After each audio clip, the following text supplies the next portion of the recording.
Hello everyone, Savella Morgan here. Thank you for stopping by and listening to another episode of 21st Century Hannah. Before we get started, I would like to thank my sponsors and my supporters. A great big thank you to Morgan Air Conditioning, Sales, Service, and Installation, serving Tampa, Florida, and the surrounding areas. Morgan Air Conditioning can be reached by calling 813-500-7765.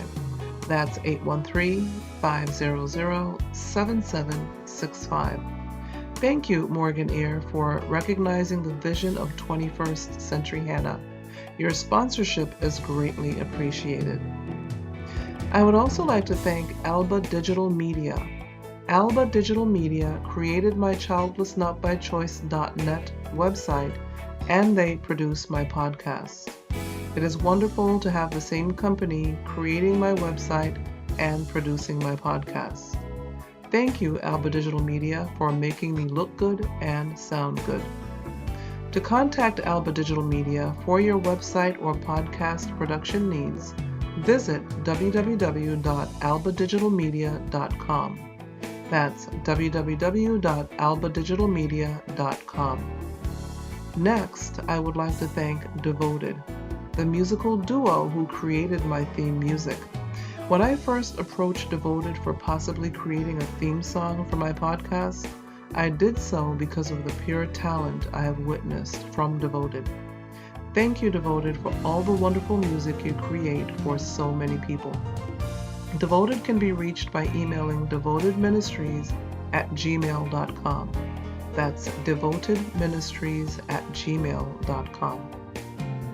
Finally, I would like to thank the owner of Edinburgh Dusters out of Edinburgh, Scotland, for his artistic suggestions on my websites and on my social media content. Your timely assistance in helping me during the initial stages of building this platform is truly appreciated. If you would like to help create awareness for and about the Childless Not By Choice community by becoming a one-time or ongoing sponsor, please contact me via email at savella@savellamorgan.com. That's savella@savellamorgan.com. As a sponsor, your product will be advertised to a global audience via this podcast as well as my multiple social media platforms. Thanks again for listening, everyone. Now, on to the show. Well, hello everyone, Savella Morgan here. Welcome back to 21st Century Hannah, where my mission is to recognize and speak to the broken hearts of childless, not by choice women and men around the world. I am spreading the great news that we can live a joyful, relevant, and fulfilled life, regardless of the fact that we could not have children. Thank you so very much for allowing me to sit with you once again for just a few minutes. Well, today we have a guest, and before we get started, I just want to let you know that, or remind you, I think many of you know by now that although I continue to podcast about the childless not by choice demographic, I'm concentrating a lot this year on the subject of fitness and the subject of nutrition and just what we need to do as childless not by choice women, whether we're still trying to have children. In some of the cases, you're still trying. For some of us, it's no longer viable, but we still need to remain as fit as we possibly can. And I know that I'm speaking to women around the world in different socioeconomic situations, high and low and mid-range. But I still believe that there are things that we can do, no matter where we are and how we're living, to try and do something a little bit better for ourselves, to treat ourselves as best as we can, even if our societies may not be treating us that well. And so having said that, I have a guest today, and I met this guest at a luncheon a few years ago. And we just so happened to end up sitting next to each other at this luncheon. I'd never met him before in my life. And somehow the issues of my migraines came up because they had come back with full force after having been gone for a few years. They came back again But this time, being a little bit older, I just couldn't deal with them anymore. And we got to talking because I found out he was into fitness. He has his own, and I'll ask him more about that. He'll tell you all about himself in a few minutes. But after I realized he was a fitness person, I said, I told him about my migraines, and I never forgot the suggestions he gave me, and based on those suggestions, the fact that I barely have a migraine anymore, and if I do, I know why. It's my fault usually. So it's amazing to be able to finally get a hold of this gentleman because he is a very busy man. And so without further ado, I would like to introduce to everyone Mr. Michael Echeverria. Michael, are you there? Yes, I am, Savilla. How you doing today? I'm good. How are you doing? I'm doing excellent, thank you. Awesome, awesome. I wanted to ask you first off if you can tell us a little bit more about Fitness by Example, which is the name of your business. What is Fitness by Example?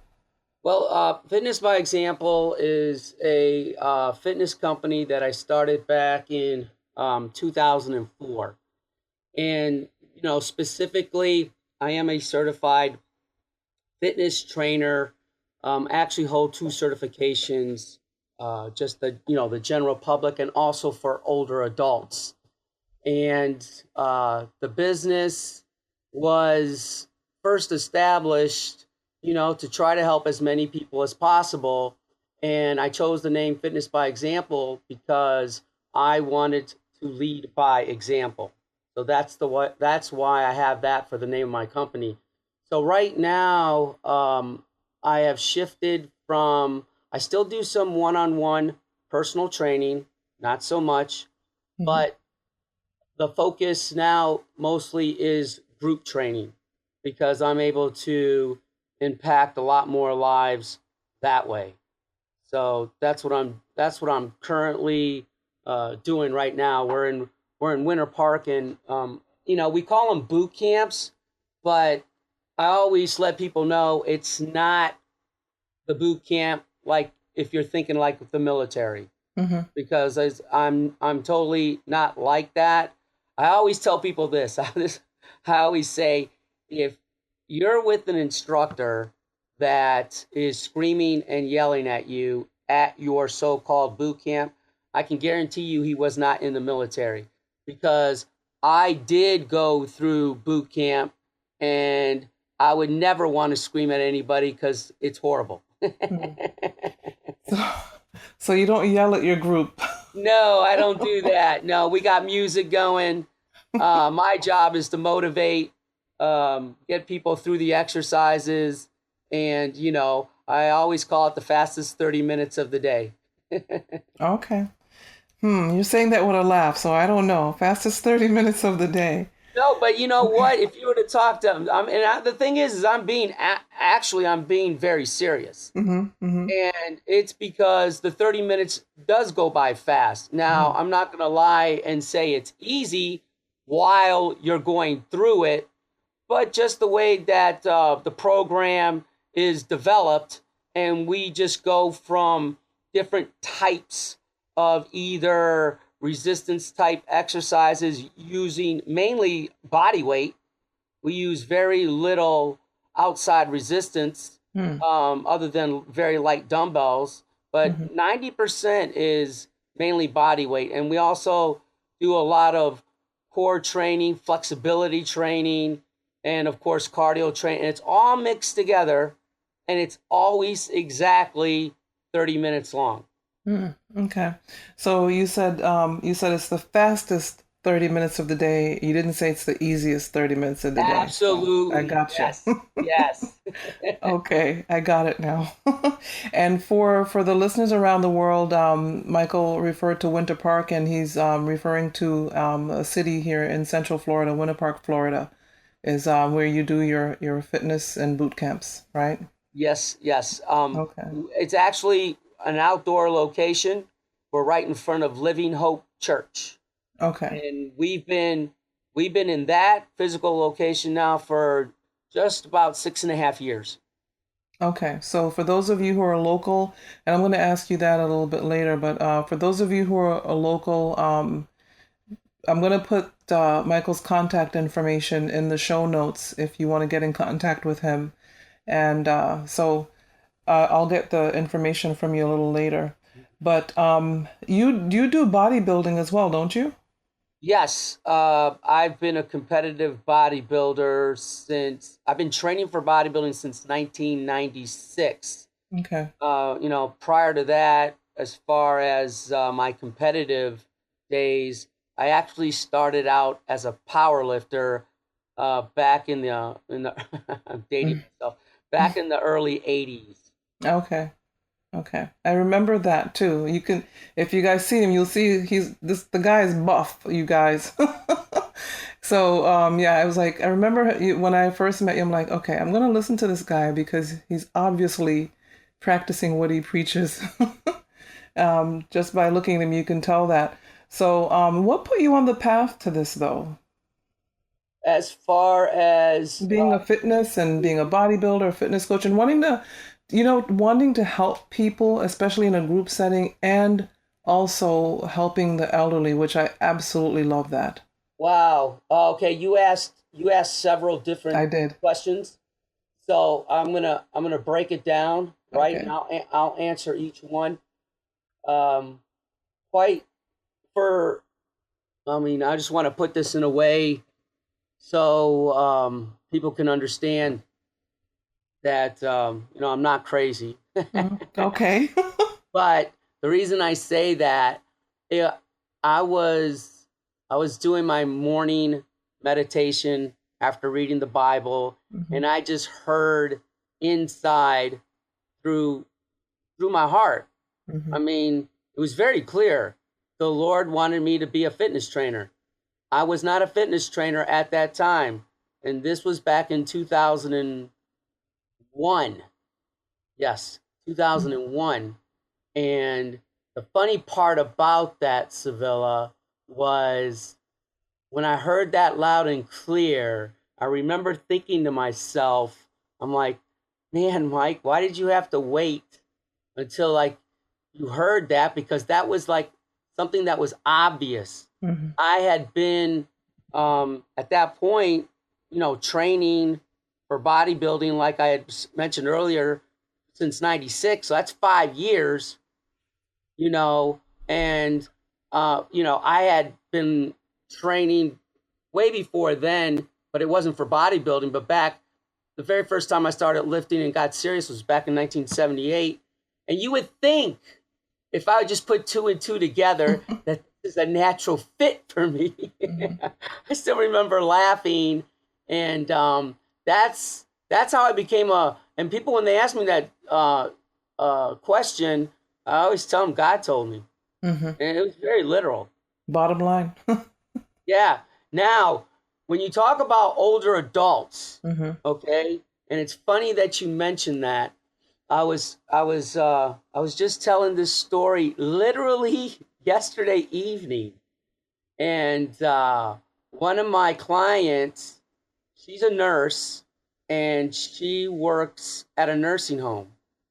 So after the session was finished, and me and her were talking, I let her know, you know, about me having my other certification, how both of us, because we just love the older population. Hmm. Now I'm going to just take this back just a little bit. I had the opportunity to work with a doctor back from 2004 to 2007.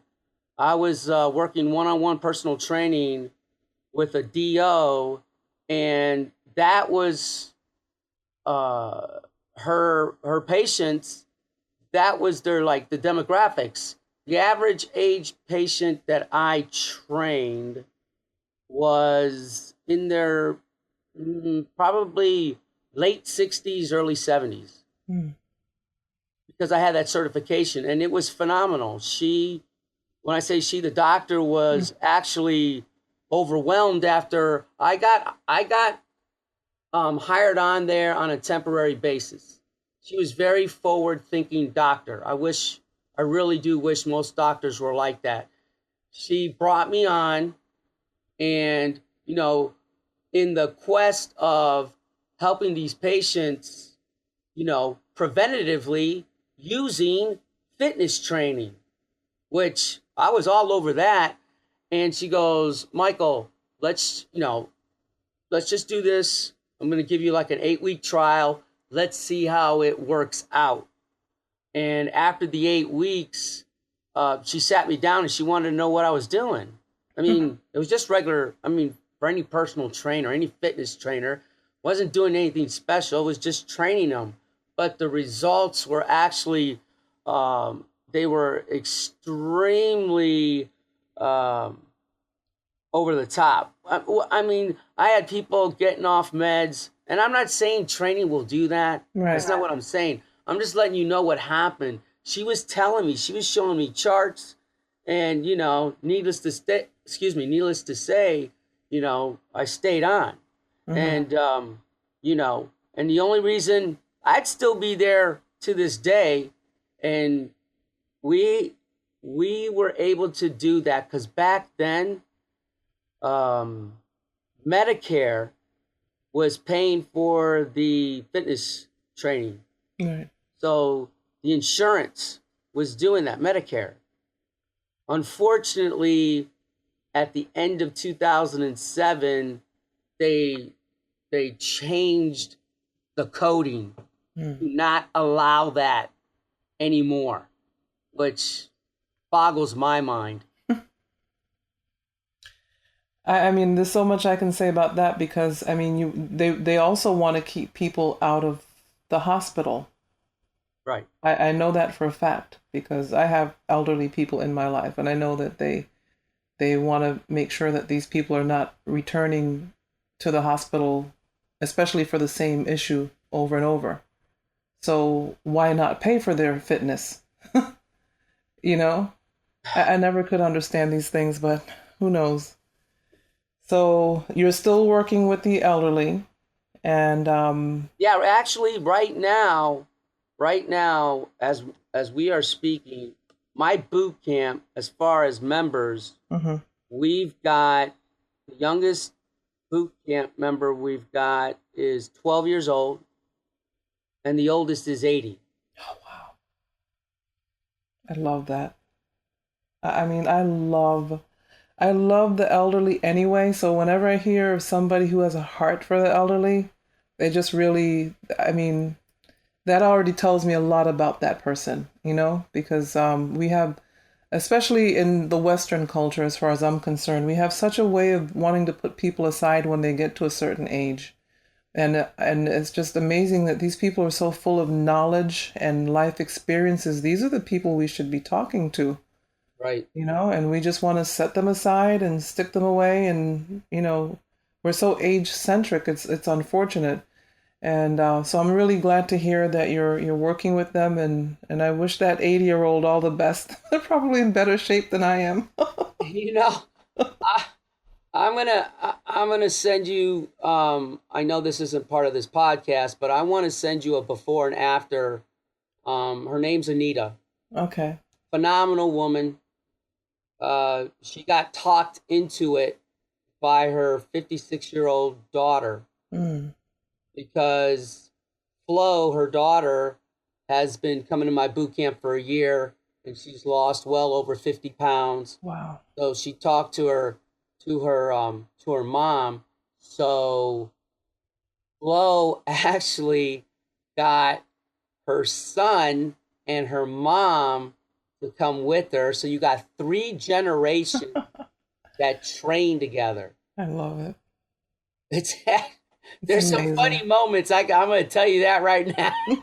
I bet. I bet there are. I can only imagine. Well, that's really great. It's just such a way to get, get the listeners to hear foundationally who you are, and where you come from, and what you're doing. So those are just awesome stories. I really appreciate that. So in concentrating many of my episodes this year on the importance of fitness and nutrition, and I'm going to have some nutrition people on, but and keeping in mind, as I said, we have listeners from around the world in different economic groups. I have said that word so many times, you'd think I'd have it down pat, but socioeconomic groups, income levels, etc. There are people that are living in very poverty-stricken parts of the world and people that are doing very well for themselves. And I always keep that in mind on my podcast episodes.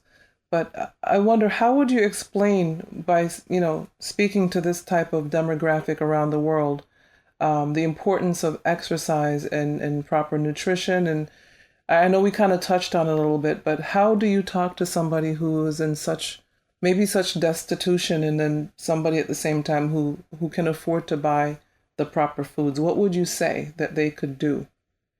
Oh, wow. Um, you know, as I'm thinking in here on like talking to the two different groups that you're talking Yeah. about, right? Mm-hmm. For me, I'm actually wondering here in the United States if we're not the ones that are less fortunate. Mm. And I say this is the reason I'm saying this, because here in this country, we have got restaurants, fast food places. I mean, you got like 2, 3, 4, 5 in every corner. Yeah. Okay. And it is something that's accepted in our culture to go out and eat. When we celebrate, we eat. Mm-hmm. When we gather together as a group, we eat. It's almost everything that we do when we gather a group of people. It doesn't matter for what reason. The Super Bowl, people plan that for weeks. Oh, yeah. We're talking about the food. And when you look at that food, it's all processed food. Mm-hmm. It's all what I call frankenfoods. It's not whole foods. Now, when we're talking about other countries, if we're just going to group them all together, when we're talking about processed food, that I know there's no other country that's got more than us here in the United States. Wow. The bottom line is, just to keep it really, really simple, Sevilla, Mm-hmm. is you want to eat whole, real food. Nothing that's manufactured, not like created in a lab. So if it didn't come from the ground, you really don't want to eat it. You want to make sure that, it was, for lack of a better word, real and natural. Like when you go to the store and you buy a bag of chips, you can't grow that. No. But fruits, vegetables, meats. Now, I am going to talk a little bit when I'm talking about the meats, like in other countries around the world, their chickens are in their backyard. Mm-hmm. Whether they're eating the eggs and then every now and then, breaking that neck and then eating the chicken, that's actually really, really good for you. Here in the United States, the vast majority of our food comes from commercialized farms. This is where we get in trouble with our food sources, because the animals are not being raised the way that God intended them to be. And that is, they're supposed to be out free range, out on the countryside, either eating grass, if they're cows, chickens, they're eating bugs or whatever that comes across. Instead, we're loading them up with grain, which is totally unacceptable to their system. But they found out early on, and I'm talking way back in the 30s, they found that grain fattened them up the fastest. So you don't need to be a rocket scientist to figure out they want to get their animals nice and fat because, they're wanting to generate a profit. But the thing is these grains, they actually get the animals sick. So so then they end up putting antibiotics in the animals. Now all this stuff is well known. It's well known. Yeah. And then at the same time, they're pumping them full of growth hormones. So there is just so much different things going on with the livestock.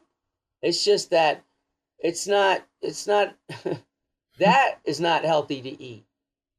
You want to make sure when you are eating the meat that it's quality, that it was raised on a farm and was eating real food, not because grain is what? Processed. So when I say not to eat processed food, well, the animals shouldn't eat processed food. Oh my goodness.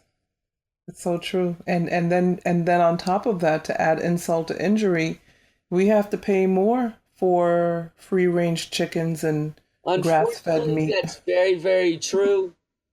And the the people that don't have as much means, and it's a statistical fact. Hmm. They don't live as long.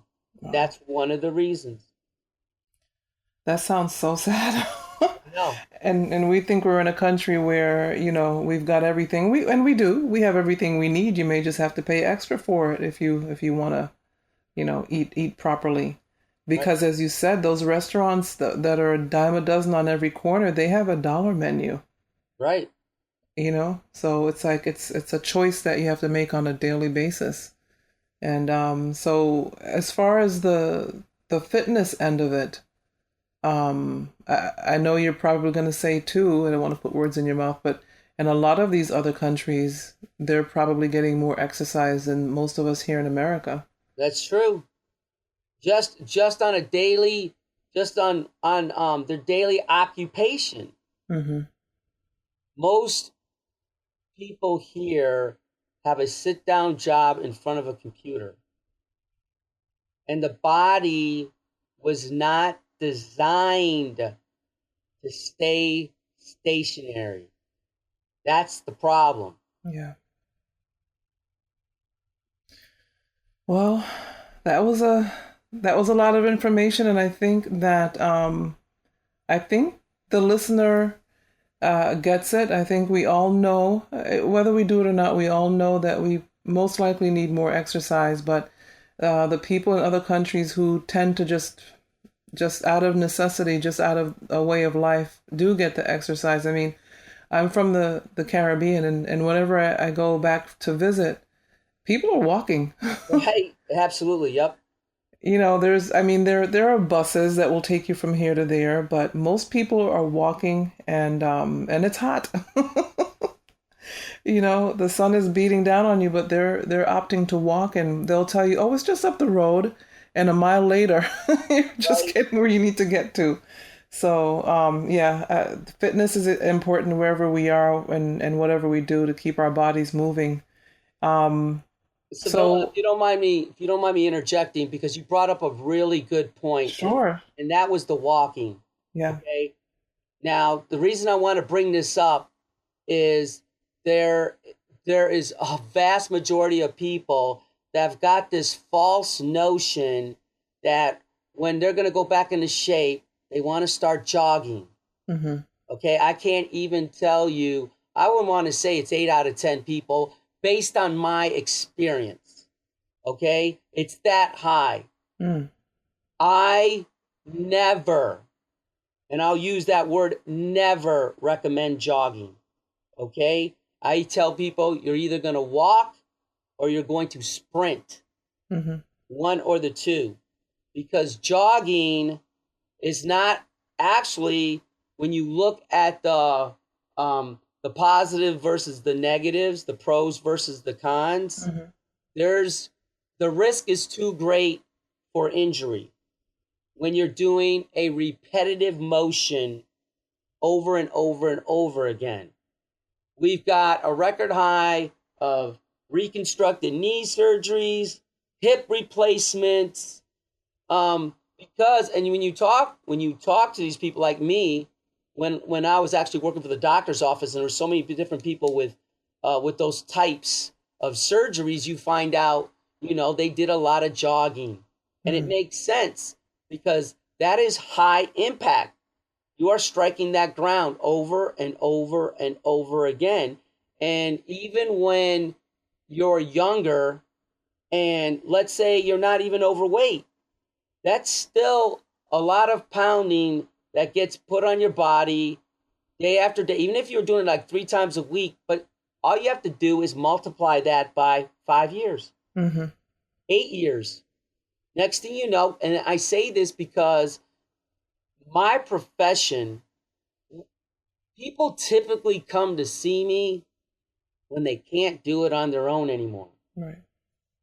So I hear the stories of the late 30, early 40 something housewife that can't seem to lose the weight anymore, and she used to be an avid jogger.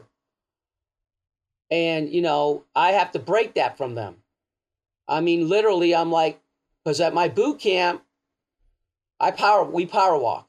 Because I tell people all the time, if there is such a thing as a secret, and there's probably like 8 different secrets as I'm laughing here, and all of them require work. Power walking is one of the big deals. And all that means is you're walking with intention. You're not like walking around what I call bird watching. That's not really going to help you. You're going to have to go out and go for it intentionally. And, every day you just get a little bit faster. But I just wanted to put that out there for people that are, thinking about, hey, I want to get back into shape. I just want to let everybody know that's like the best thing to do. But what you want to do is you want to start slow. Okay.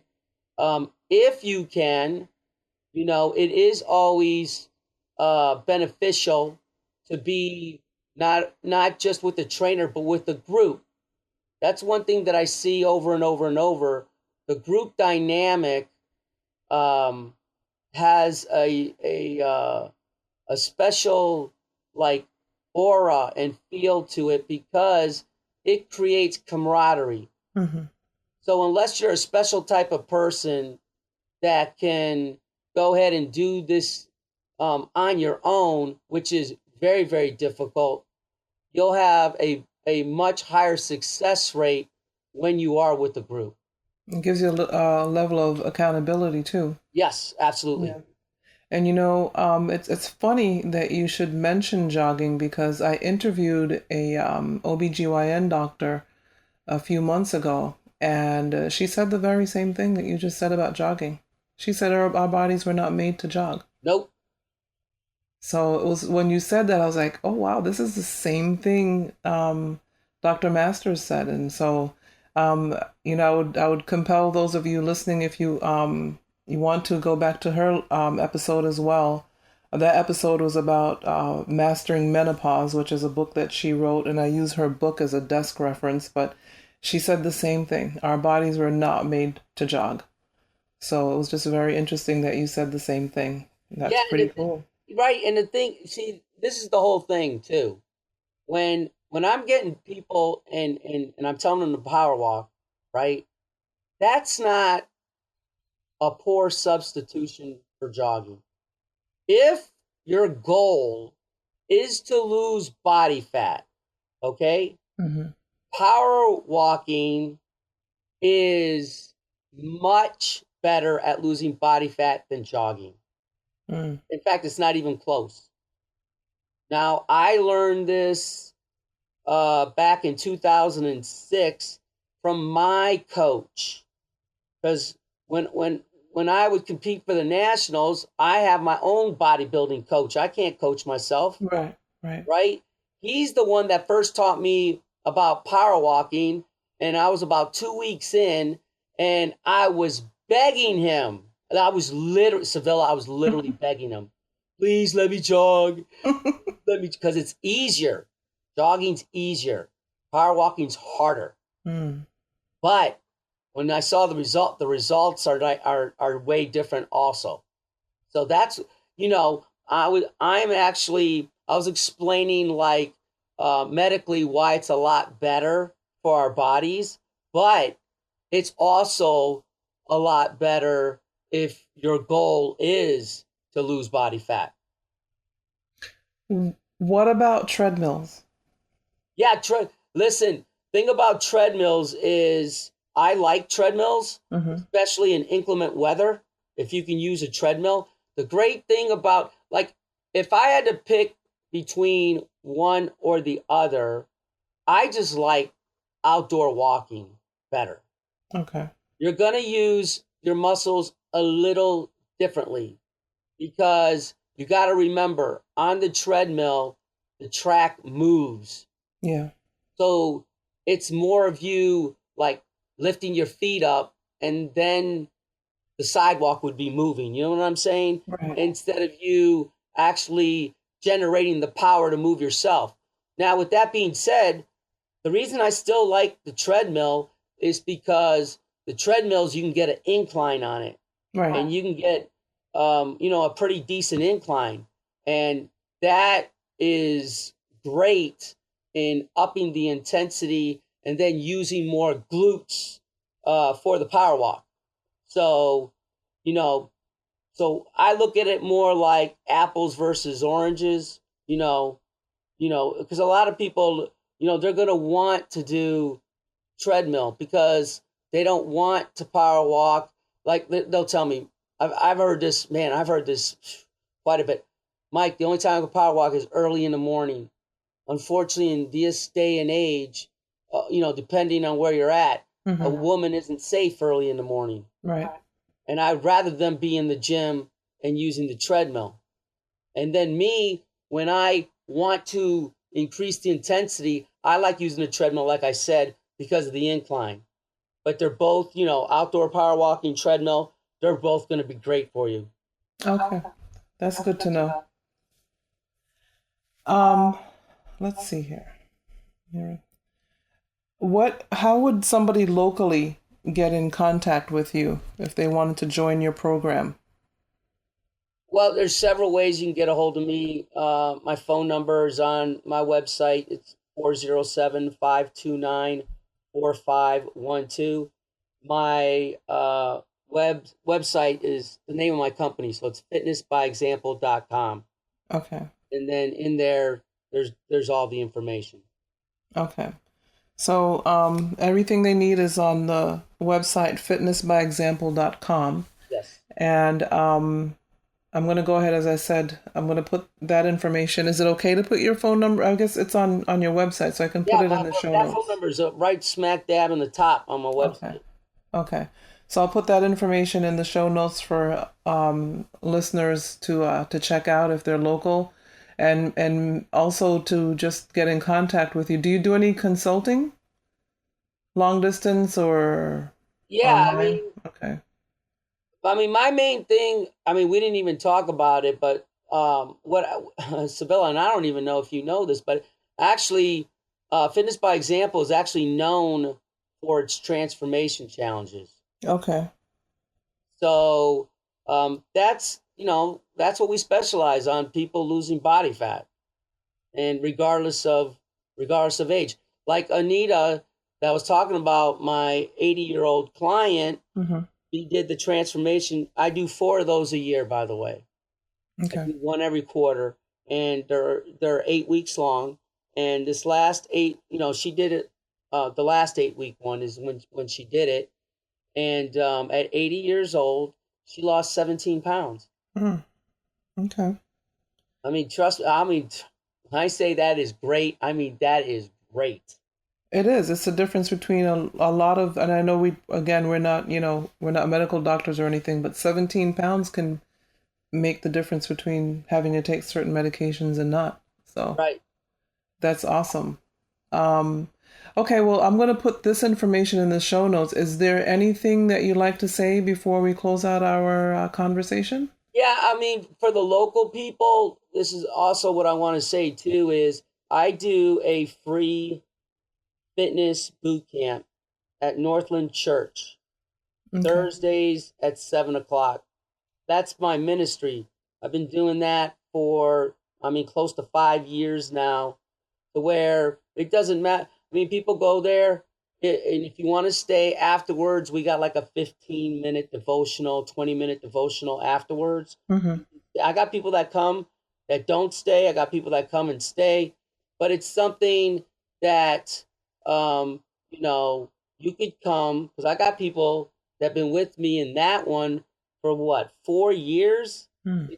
That's all they, and one of them's Fred, and he's 80. He just turned Oh. 80 last week or 2 weeks ago. 2 weeks ago, Fred turned 80 2 weeks ago, and he gets his once a week training at that boot camp.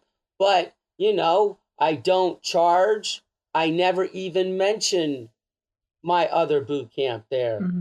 That's not what it's for. It's my ministry. So, if anybody ever, is interested in wanting to, check it out for free. And then for my Christian brothers and sisters, for devotional afterwards, just wanting to just put that out there that we do that at Northland Church at 7 o'clock every Thursday evening. Oh, is that on the website too? You know, Okay. I don't know. I'm gonna be honest with you. I don't do my own website. Okay. I'm not good with that stuff. I'm not good. I'm amazed at all the knowledge you have on technology, Sevilla. Because when you asked me earlier about Skype, I was panicking Why? because I'm no good at that stuff. I'm not. I'm not kidding. I'm not. I'm a fitness trainer. God wired me for that, not for like this techno stuff. Oh man, I get other people to do that for me. Yeah, I learned a lot in the last 2 years. Let me tell That's you. awesome. Yeah, That is great. it's amazing. But I still couldn't do it without my podcast producer either. So I give him everything else. He's going to get this recording. He's going to take care of that because that is not my gift either. Okay. But everything else I've had to learn, and it's been very interesting. But Michael, I want to thank you so much for taking time out of your busy schedule to talk to us today. I think a lot of people are going to learn quite a bit from our conversation. I know it seemed short, but I think there's a lot of really great information in here, a lot of great nuggets of information for anybody listening around the world. So I want to thank you so very much for your time today. Well, you're welcome, Sevilla. Thank you for asking me. No problem. You have a great day. Okay, you too, Sevilla. Bye. Thanks. Bye.